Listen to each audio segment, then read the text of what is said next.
Hello and welcome back to Farmstead MTG. So I just got home from the Plague tournament in Norway. The Plague is this tournament is in Drammen, Norway, and it is on top of a mountain. But you can drive up there. So you drive into a tunnel, and then there's a spiral going up and up and up, and then you get up, and there's a cafe there where they are selling beer and food and all that, and the guys who arranged it just rented the whole place and brought 60 Magic players. So this is like, for me, this is like the Norwegian main event of the year. So we got some international players and all the players from Norway. So yeah, a great tournament, and we have, of course, I have a match for you today. So let's take a look at the two decks. And here is the first deck. Player name is Christian, and he's I think he's always playing black, but he has included some blue cards as well. The blue power, some Psionic Blasts, and the Moxes and all that. And you might think like this doesn't look like a good Time Twister deck, but he is playing with Underworld Dreams. And that card says that whenever your opponent draws a card, he takes 1 damage. So if you can land an Underworld Dream and then cast a draw 7, your opponent will lose 7 life. So that's a bit cool. So that is the first deck. And here's the second deck. Player name is Hank, and he is playing black, red and blue Underworld Dream, just like Christian. Does 2 Sedge Troll, 2 Hypnotics, a played set of Juzam, Senja Vampire, yeah, a bunch of good cards. So yeah, 2 great decks. Let's see who wins. Here we go, round 1.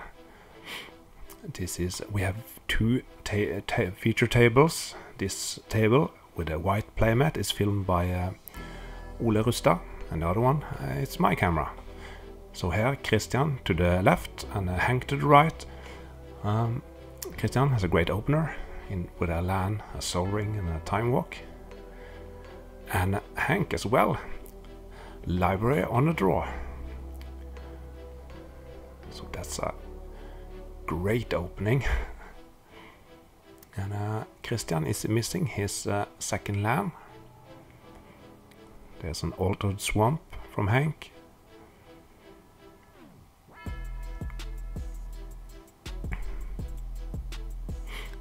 Dark Ritual. Ooh, into a Juzam.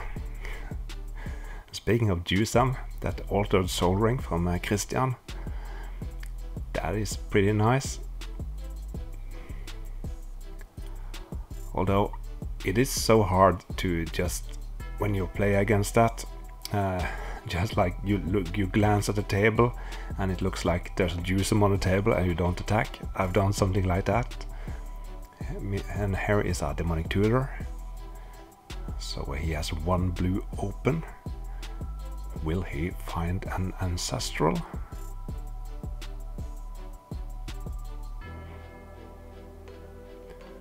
That would probably give him a second land. Although that Juzam is a problem.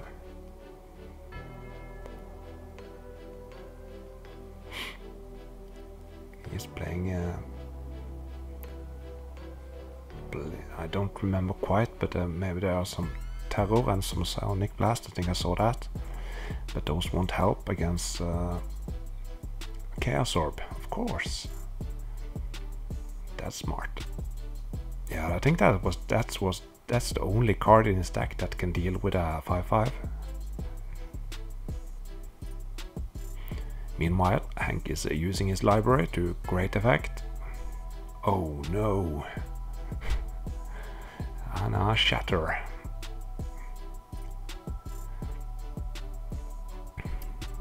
Yeah. Now Christian need to find his own Juzam or 2 creatures to try to trade with against the Juzam.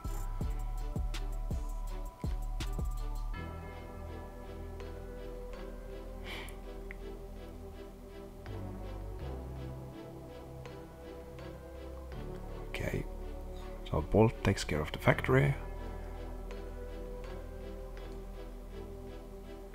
Look, Christian wanted to block there, so there could be like a psionic blast in his hand. So that's why he was willing to jump block.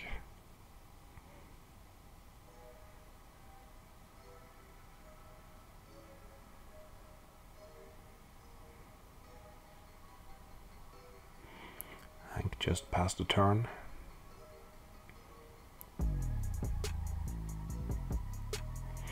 And Hank is playing with a picture.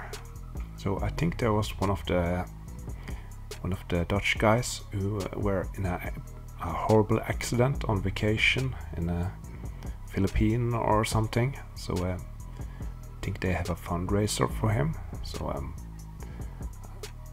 you probably can find that on some of the old school groups. I think he's still in coma.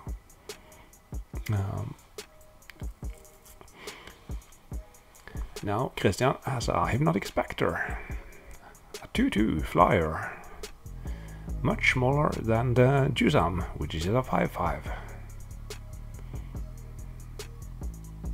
I think Hank is considering attacking with his factory. Or there's a Bolt. Not attacking with a factory. And play a Mind Twist for 2. So Hank is a bit starved for mana. Yeah, and there was that Psionic Blast.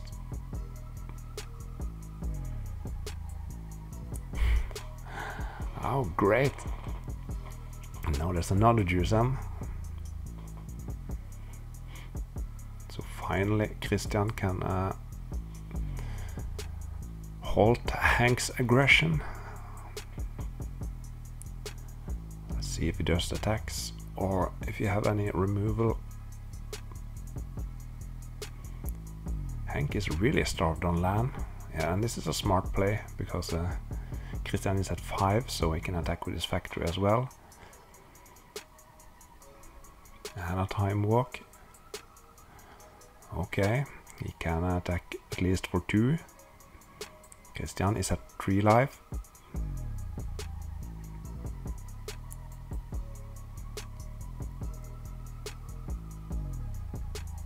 Don't do 1. Soul Ring.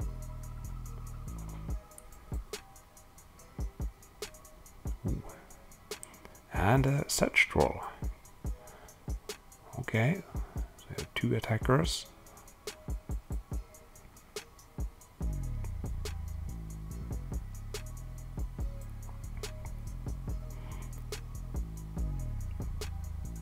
There's a Terror on the Sedge Troll and a Black Knight. Okay, so yeah, it's kind of stabilized on the table here.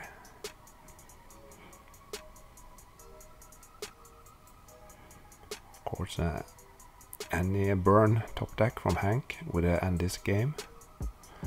Ooh, and there's the Sanger.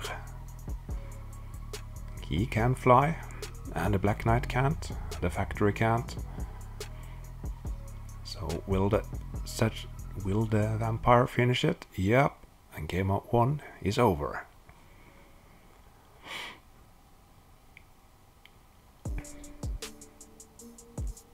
So this is game 2. Christian is on the play, starts out with Underground Sea. Hank starts with a Badland and pass the turn.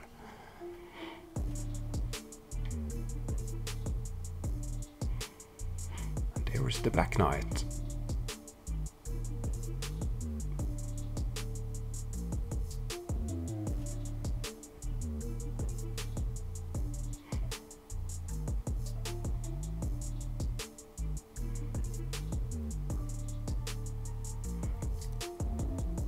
Sedge Troll from Hank. And there's that beautiful Juzam Soul Ring and a Terror into a Sedge Troll.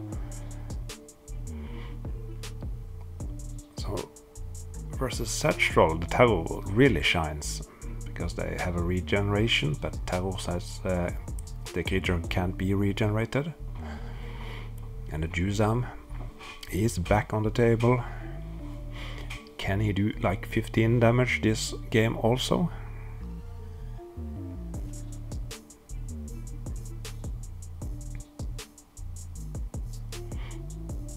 Suchi.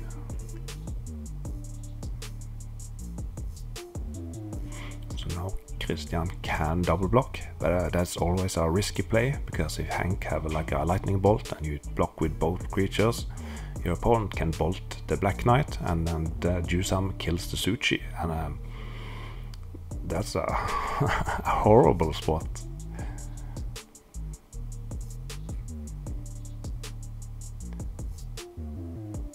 So often here,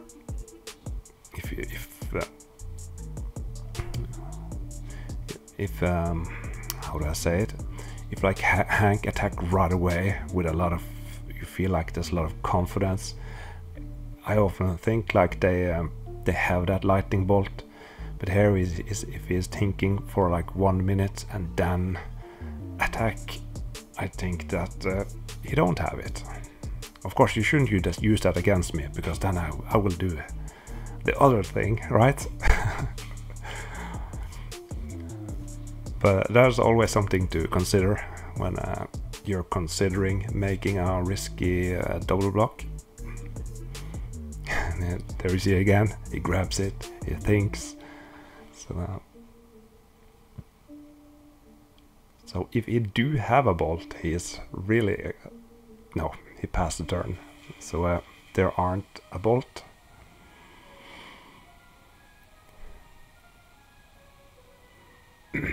So now if you're Christian, you can kind of know for sure that there isn't any burn cards in Hank's hand at the moment. I think even if he had a Psionic Blast, he would probably use it in that spot.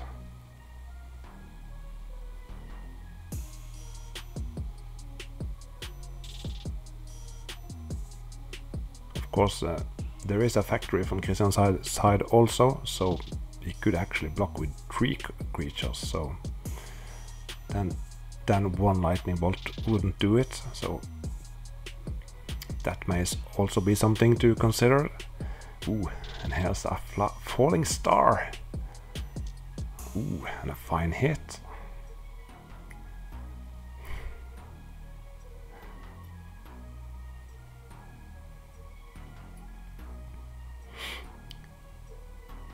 Here,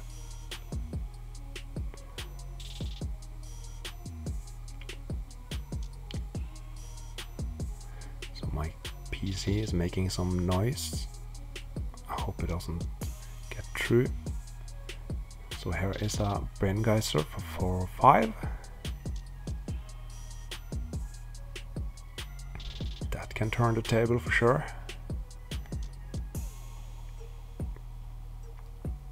Each turn now, Hanks takes the damage from the Underworld Dreams. And there is a Psionic Blast. And an attack again with a Juzam. Christian is down to 9. But he have a full grip of cards after that Brain Geyser. So there might be a comeback coming up.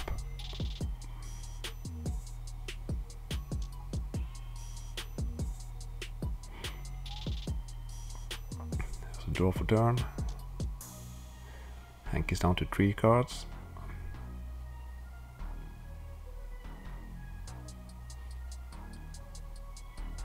Yeah. So I think I heard Hank told me about this game. He felt he should have attacked with his factory. And now he missed an attack with the factory.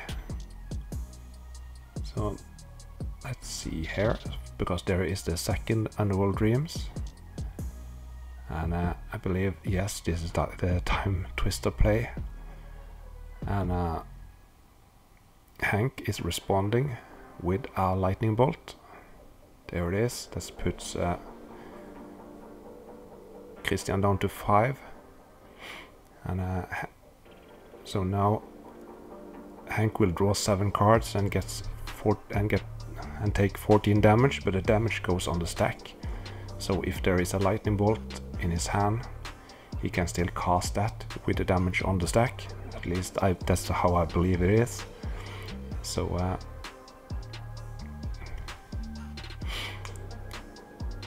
so they shuffle their decks, and I do think Hank draws a lightning bolt here, but that puts Christian down to 2, so it's not enough. So Hank, at least in his head, he thought that he missed an attack with his factory, because if he had attacked with his factory, that would be exactly lethal. But if he attacked with his factory and tapped a City of Brass, he couldn't have cast 2 lightning bolts. So I don't think you made any mistake, Hank.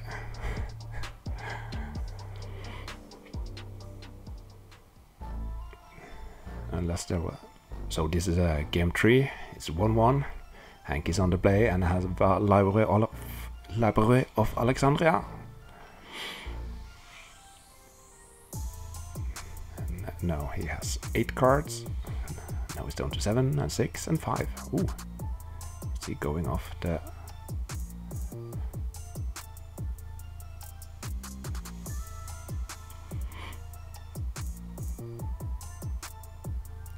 Oh wow.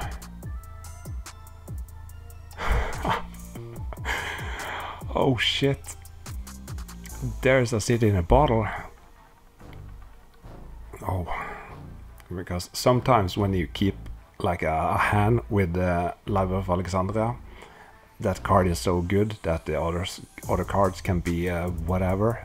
So sometimes with a city in a bottle you can really win the game, because your opponent has such a bad hand. But it looks like Hank has some lands and some spells. So yeah, but a city in a bottle. It's such a swinging card. Sometimes, like this, it just saves you from a certain disaster. But other games, you just sit with it in your hand for 10 turns, and finally your opponent plays a City of Brass or something, and you can play it out and at least take a land. So yeah, that's a card I really find hard to play with, when to use it and all that. Here is a Suchi from Christian.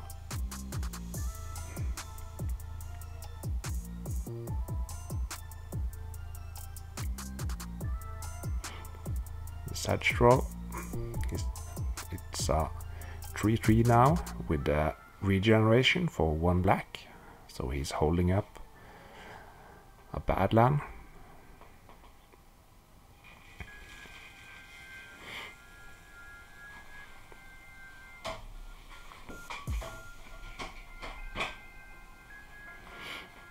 Ooh, look at the big beaters here.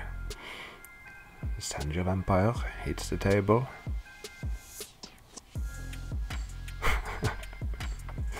And another Sanger Vampire. Oh wow. But no, Hank is tapped out. Is there any removal? Oh yeah, there's the Psionic Blast. And an attack for 4. Puts Hank down to 16.